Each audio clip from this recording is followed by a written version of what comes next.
everyone, welcome back to my channel. This is Johanna, your grammar tita.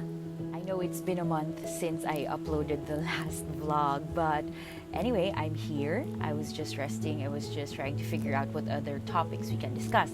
And tonight we'll be talking about the simple present tense form of the verb and how to use them in sentences. The simple present tense has two main uses. First is when you talk about an action that is currently happening or happens regularly. Now, depending on the person, the simple present tense is formed by using the root form of the verb or by adding an S or an ES to the end. Let's say, for example, I feel happy, or she likes songs. Now, the other function or the other use is when you talk about habitual actions or occurrences. I'll give you a sentence example. Anna exercises daily. Another example would be she cooks on weekends. Now, when we want to describe a temporary action that is currently in progress, but it's just temporary, we use the present continuous form of the verb. I'll give you a sentence example. Anna can't come down now because she is showering. So it's in the present continuous. She is showering. It's not in the simple present tense form of the verb.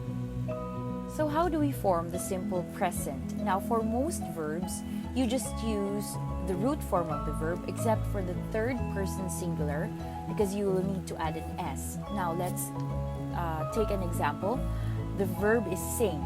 First person singular, I sing. Second person singular, you sing. Third person singular, he, she, it sings. You have to add an S. Now, for the first person plural, second person plural, and third person plural, you just use the root form. So you say we sing for first person plural, you sing for second person plural, and they sing for third person plural. Now, for other verbs, the third person singular ends with an ES instead of an S. Now, these are the verbs whose root form ends in the following letters: O, CH, SH, TH, SS, GH, or Z. I'll give you an example. The verb is catch. For first person singular, it's I catch. Second person singular is you catch. However, for third person singular, you say he, she, it catches. So you have to add an ES. Now, for most verbs or for regular verbs, you put the negation of the verb before the verb. For example, she won't sing, or I don't know that. That's how you negate the verbs in the simple present. However, the verb to be is irregular because it's different. It changes depending on the person. For example, first person singular, you say I am. However, if it's the second person singular, you say you are. Or third person singular, you say he, she, it is. Now, it also changes in the plural form because you say we are, you are, and they are. Now, how do you make the simple present negative? Now, the formula for making a simple present verb negative is do or does plus not plus the root form of the verb. Take note that do and does depends if your subject is plural or singular. Now, you can also use the contraction don't or doesn't instead of do not, or does not. I'll give you an example. Anna does not like it. He doesn't feel sleepy. Now, to make the verb to be negative, you just have to add the verb to be plus not. For example, I am not sleepy at all, or you aren't sure about this.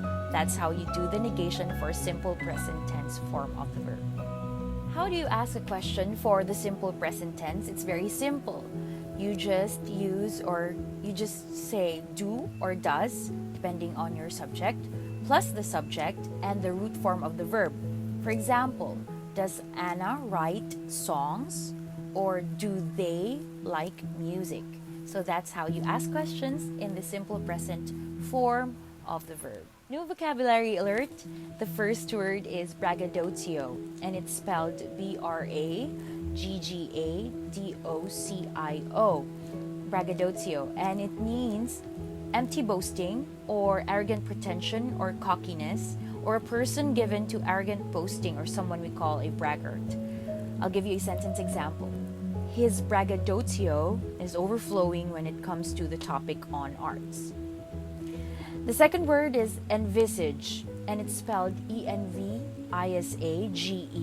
envisage, and it means to view or regard in a certain way, or to have a mental picture of, especially in advance of realization. I'll give you a sentence example. 10 years from now, I envisage myself as a mom of 2. Really? And the last word is indomitable. It's spelled I-N-D-O-M-I-T-A-B-L-E,